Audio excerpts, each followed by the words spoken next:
but also I'm going to talk a little bit about things that are happening right now in the global economy. And then what we want to do is fit our people into the global economic conversation.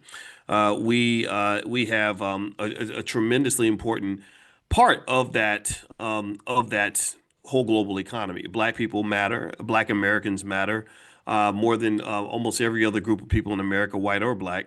I've mentioned to you all before that if you listed all the countries on the earth based on gross domestic product, Black Americans would be in the top 11. We'd be at top 11 or top 12, right up there, I think slightly above Russia. I think that our annual income exceeds Vladimir Putin's whole entire country.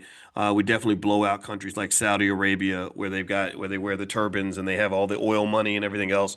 That oil money ain't nothing compared to black money. And this is kind of interesting, right? Because it's a contrast to what we're constantly told. Like we're constantly told that, being black means you're poor, being black means you ain't got nothing. And the only reason you think you don't have anything is because you're comparing yourself to the richest people on the planet.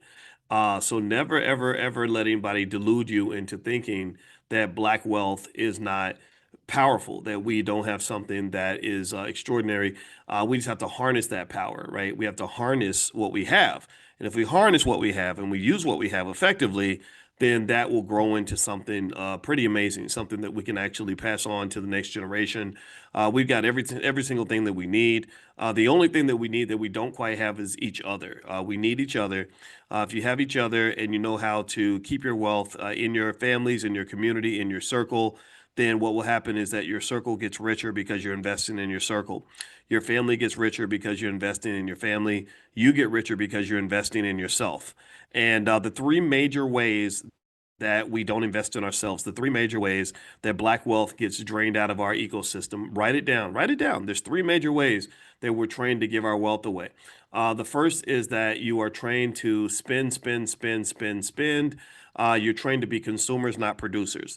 That's the first way, right? So nobody will go shopping like a black person.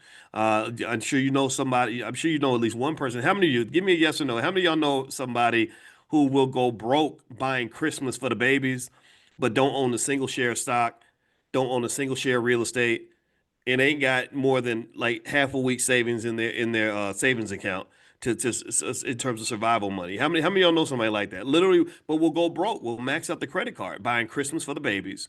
Run to Target, Walmart, like get to Black Friday shopping at 2 o'clock in the morning. And I'm not mad at that. I'm not telling you to stop doing that. If you like Black Friday, then I mean, keep enjoying it. Black Friday is fun. I'd have nothing against that.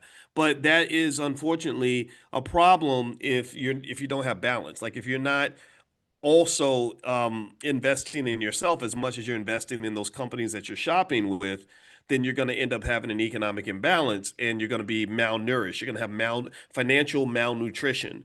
Financial malnutrition is just like regular malnutrition, where your body doesn't have all of the minerals and nutrients that it actually needs. So you might have an oversupply of zinc, but not enough magnesium. So basically, it doesn't make zinc bad. It just means maybe you need to focus less on zinc and a little more on magnesium and have both of them in your body. Same thing is true here. Look, I'm not here to tell you to stop consuming.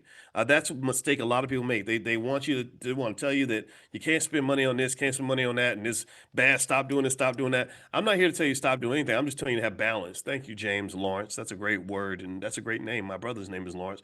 It's balance. That's all this is balance, right?